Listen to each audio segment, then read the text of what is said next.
Frankie, always great to see you, albeit virtually for now. Hard to believe you haven't been here at Woodbine since 2012, but when you've been here, you've had a lot of success. Tell me, what's the secret?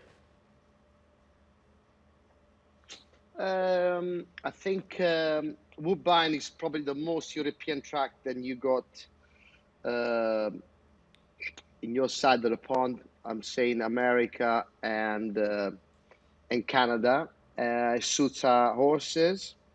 In the past, I came over obviously for Godolphin. I had some great success, and yeah, it's been a good hunting ground for me. It certainly has. Kind of your home away from home. You're 5 of 18 all-time here at Woodbine. So obviously, we're looking forward to these Breeders' Cup win and you're in races.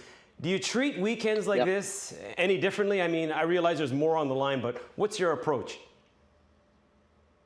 Well, I'll be honest with you, right? This time of the year, everything goes on. I mean, you got obviously Saratoga's just finished. You got Belmont. We got lots of European racing, i.e., like the Arc Trials. So it's a lot going on. So jockeys are spread all over the world. So I was lucky enough for me that Charlie Appleby for Godolphin, he said, listen, I've got some decent runners going to Woodbine. Will you be interested to go? And I said, I jumped at the chance. As you know, I work for John Gosden. So I spoke to John. I said, John, I got free, decent ride, and for Charlie Appleby at Woodbine, would you mind if I let me off and go and ride him? And he said, yes, basically. We do have a Group 2 colt running in England, but he said, listen, you like to travel, you like to, you got free, decent rides, so kick on and take the rides and go for it. Let's go through the mounts quickly. First up, the only horse you actually know something about, because 3 of the 4 you're riding for the first time, but Albar, able to win with that guy at Haydock. Talk about what he's going to bring to the table in terms of the summer stakes. Well, he tries. He's got natural speed. He's not very big. He's well seasoned. He's had a few races, and is ideal to ship him over. You need a horse that he has experience to travel and to perform at his best, especially when you're only a 2-year-old. So he's had a few races, and he's solid. He's honest, and look, it's very hard to compare our form to yours, but what you see is what you get. He wears his heart on his sleeve and he tries, and I'm sure he's going to put a good account of himself. What about the 2-year-old filly, Wild Beauty? She's going to take part in the Natalma. Yeah, absolutely. I spoke to William today. William Buick was been riding her. She said, same again, very honest.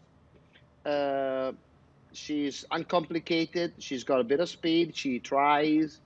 She puts everything on the line, and she doesn't give up. So, again, I think Charlie picked 2 seasoned 2-year-olds to handle the travel and handle the competition. So, yeah, I've got 2 decent partners in both races. All right, those are the young ones. What about the now more established runners? First up, Raging Bull in the International. Make that the mile. Well, you know what, I think he's on a very exciting horse. He's 6-year-old. He's raced in all the best mile races in America. He's probably going to take me around better than I will ride him round. So he knows the game. He's very solid. And you know what, Champ Brown and those grass races, is a guy that you have to take knowledge. So I'm pleased to get the call, and I'm looking forward to it. And finally, Walton Street now, yes, in the International. Yeah, Walton Street, yes, I spoke to William. He's a light campaign in Europe at the moment. He had a very good Dubai in the winter. The key with him, he stays the distance very well. He goes on any ground. He's uncomplicated, and he's tailor-made for those kind of races. Listen, it's always hard to come over and try to win him, but I think I've got 3 decent chances, and I'm looking forward to it. And especially, I'm looking forward to see my fans in Woodbine, see my friends that I haven't seen for so long. So it's like going back to memory lane. So I'm really, really excited to be back. And of course, Frankie, we love having you here. One more question before we let you go. Obviously, this all leads to the Breeders' Cup this year at Del Mar. Yeah. How do you feel the Europeans are going to fare against obviously taking on the North Americans and others from around the world? Well, do you want me to be honest or do you want me to lie? I think Del Mar. I mean, Del Mar is a beautiful place. Right. It's a beautiful track. But it's very tight. It's very tight, and the winning post is not at the end of the stretch. It's like in the middle of the stretch. So we haven't got a lot to play with. Our horses, in general, are racing straight, mile to mile and a quarter. So not very often they go around the turn, and it's kind of a massive. A massive task for our horses to come over and challenge like that. So we are gonna go to Del Mar with hope, but not confident, because I think the Americans will have, or the Canadians as well, will have a much better preparation than ours. But I'm confident that our horses in Europe are. We equally as good as yours. So they just need a bit of luck. Draw is very important in Del Mar.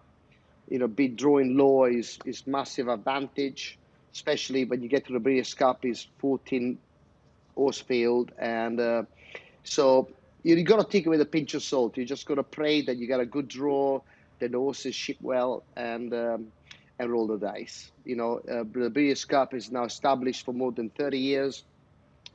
It is a little bit like the Ryder Cup, Okay. Europe versus America.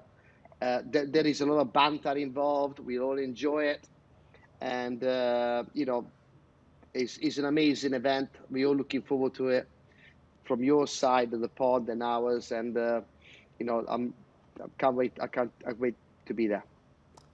Always a lot of fun. Can't wait to see you in person. Safe travels, and we'll see you on the weekend. Listen, exactly. Take care, everyone, and thank you for having me. Ciao.